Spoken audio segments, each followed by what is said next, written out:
le salon Maison et Objets, Craft, c'est l'espace des artisans d'art, des artistes de la matière. On crée des objets et on les propose au marché. Et même, je dirais, en dehors des tendances et en avance sur les tendances.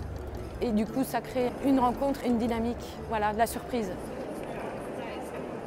On retrouve une diversité de personnalités, des univers forts, propres à chacun, et puis une diversité de marchés qui sont en fait les marchés que l'on retrouve sur le Maison et Objets. Donc ça peut être des objets pour des galeries, des sculptures.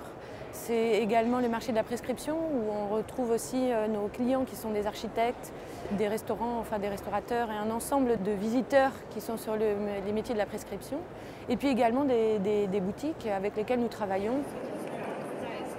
Souvent, on nous demande est-ce qu'il vaut mieux venir en septembre, est-ce qu'il vaut mieux venir en janvier? Et je dirais il faut faire les deux pour se rendre compte du potentiel de chaque session. Craft est en train d'évoluer et le projet pour janvier 2018 est de le faire exister en pavillon collectif, chacun gardant un stand avec son identité où il pourra présenter son univers, plus des univers de marché regroupés.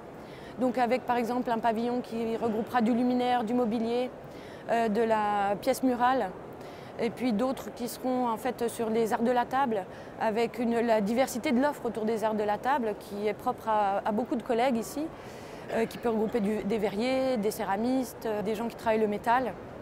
Et puis aussi un secteur qui sera plus dédié à la sculpture et qui sera un espace pour des collectionneurs, des pièces de collection, avec donc des galeries. Enfin voilà, donc une diversité, mais plus identifiée à l'échelle du salon.